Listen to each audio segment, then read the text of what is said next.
Today we're going to work on Unit 7, Lesson 2 to continue our dive into negative numbers, and we're going to see what these look like on a horizontal number line. Okay, the first example I'll show for you is how to construct a number line horizontally with negative and positive numbers. Okay, to make a horizontal number line, we're going to draw a straight line across left to right, and we're going to place 0 in the middle. Okay, our positive numbers are on the right side, and our negative numbers will go on the left. Okay, so starting with numbers that are above 0, we have a positive 1. Okay, and for this example, we'll use a scale of 1, so just counting out by ones.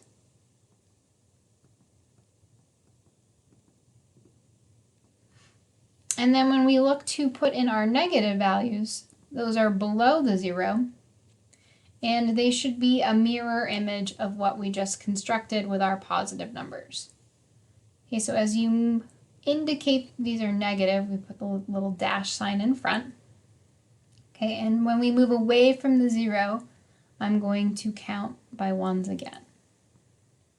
Okay, one common misunderstanding is because we're going, when we're negative, we're going to go from right to left when we're numbering.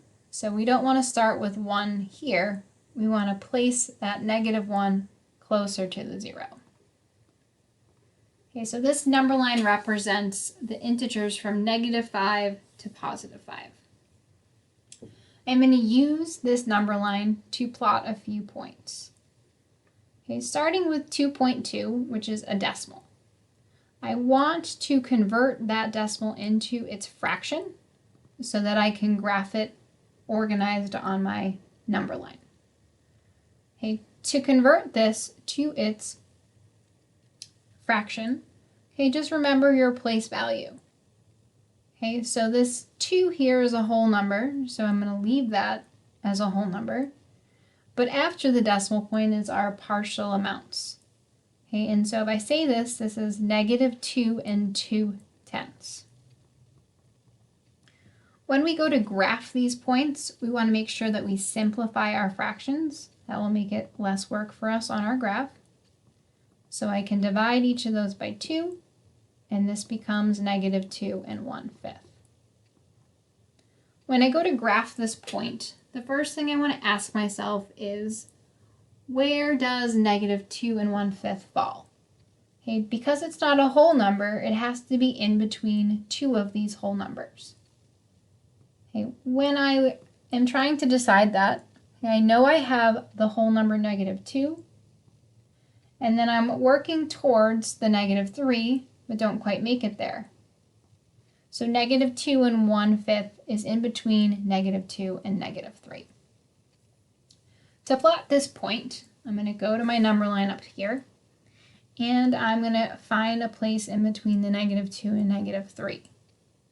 To figure out where it actually belongs, I'm going to use the denominator of my fraction, 5, and break up in between the -2 and -3 into 5 spaces.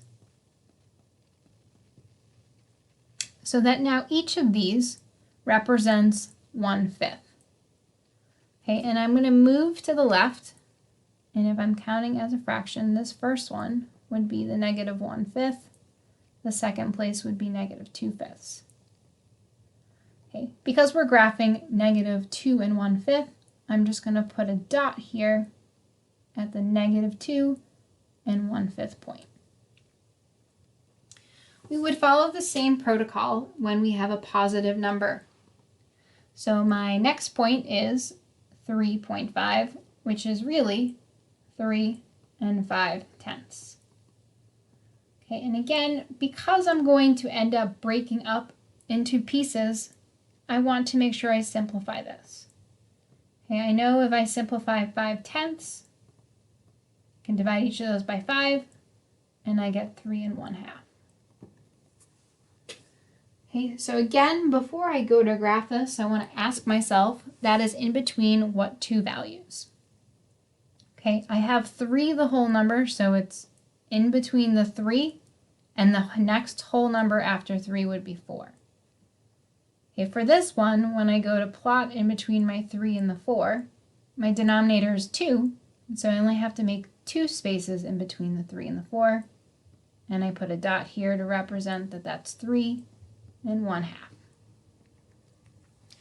Okay, this skill requires us to remember some of our fraction skills. Okay, and it's really important that when we're graphing that we can simplify. Okay, when we deal with larger numbers, we don't want to end up having to create lots of tiny spaces in between whole numbers. So remember to simplify before you plot. The last part of Unit 7, Lesson 2 introduces you to the vocabulary word opposite. Now we're familiar with opposites in other situations, such as the point that we know up is the opposite of down, or left is the opposite of right. In math, when we say opposites, we're going to reference either the positive or negative corresponding number to what we're given.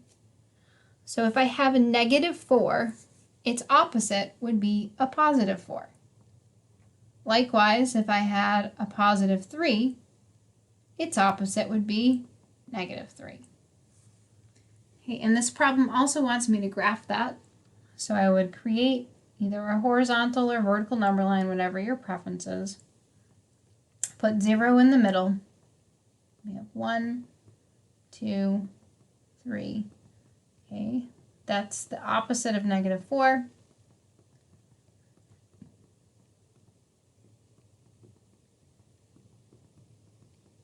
Okay, and that. So what we'll notice when we graph a number and its opposite is that they are mirror images of each other. If I were to fold this image on the 0, they would meet and touch each other. Okay, so -4 and +4 are the same distance away from 0, and that's how I know that they're opposites. As we continue working with negative numbers, we're going to continue to work with number lines. Okay, this will take us some time and practice, and we'll continue working on this throughout the rest of the week.